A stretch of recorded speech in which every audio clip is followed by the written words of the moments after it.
So first of all, the biggest thing that I do with my team, and I just want to recap this very 30,000 foot view so that you can see again why this whole thing has worked so well, why it's blowing up so much. And you're going to see again why Secret MLM Hacks Radio has been so disruptive in the industry. And I want you to see that. And I want you to see there's a very key reason. It's not anything that I'm holding up here on the sheet. I'm going to cut over to it in the video and you'll see in just a second why. Okay. But first of all, what I do is I teach traffic methods.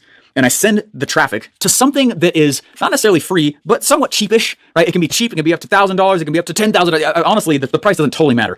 But the reality, what the point of it is that this self-liquidating offer, this is what actually goes and pays for the ads. Okay. So I've never actually put any of my own money in this ever. Okay. Ever. I think I did in my first MLM, that first $500 to join that first MLM. Okay. But what I do is I send traffic to this self-liquidating offer. It self-liquidates, meaning that money dumps right back into traffic.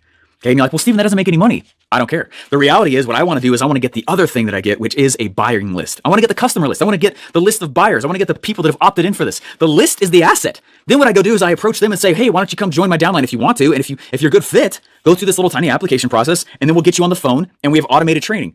I'm not involved in any of this machine.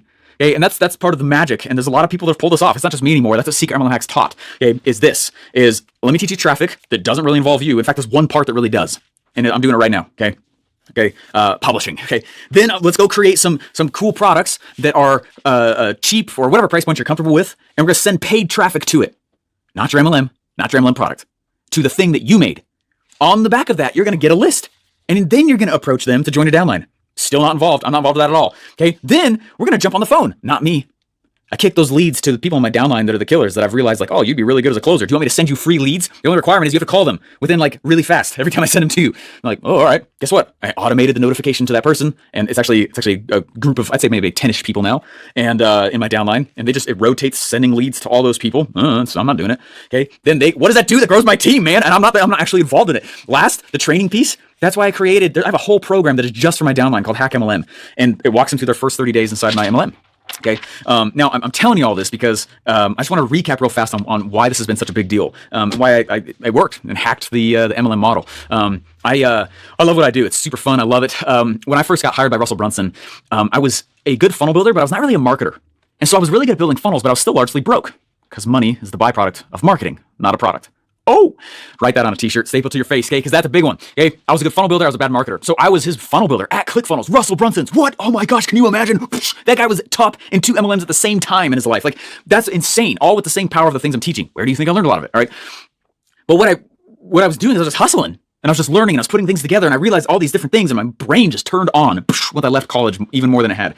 And I started getting tired. I would sleep from midnight to 5. I would ride my bike, because we didn't have enough money for another car, and I would ride it into ClickFunnels' office. And I would go and I would, at 6 a.m. to 9 a.m., I would work on my own stuff. From 9 a.m. to 6 p.m., I would work on Russell's stuff because he would be in there at that time. Then I'd go back home, and I'd ride my bike back home through the snow, through all the stuff, or whatever. Ride my bike back home, several miles, it was not short. And then I'd be with my family till about 9 or 10 p.m., and I'd work on my own stuff again, 10 p.m. to midnight. So I was squeezing out 5 to 6 hours a day on the side of working for one of the most intense work environments you could ever envision, ClickFunnels. Okay, it's very intense there. Okay, now I'm bringing this up. Steven, this is a long video. Just stick with me for just a moment here with this, okay? About 6 months into this, I mean, I was getting tired. I was sleeping 5 hours a day. I was working 9 hours a day for Russell. I was working 5 or 6 hours on my own stuff, and I was just like hauling, okay? And I started feeling a little bit worn down. And I think Russell could tell. I mean, I literally sat this far from him, it was just an arm's length away. We sat back to back, slightly off center. And his monitor would reflect back into mine. So if nothing was on our screens, I could see his face in my monitor, which is like super, super freaky for a while. Anyway, oh man, it freaked me out the first few months over there. Anyway, well, this one day he leaned over and he handed me this little powder. And I was like, you into some stuff, man? Like, what is this? And he goes, it's ketones. You got to drink it. I was like, all right. So I asked him about it, and he told me what it was, and I had it, and my mind clicked in gear. Boom! I was like, what? Is this like loaded with caffeine? He's like, it has a little bit in it, but not tons. I was like, then what's doing that? He's like, that's the ketones. I was like, oh my gosh. Pretty much every day since that point, every time I drive my bike into ClickFunnels, I get there usually at 5:45. I get in my seat, and I was ready to work at 6, but I would pound one of those ketone drinks, and it clicked my brain in gear. Boom! I do accredit a significant amount of what I've been able to get done in such a short amount of time to drinking consistent therapeutic ketones most of my life.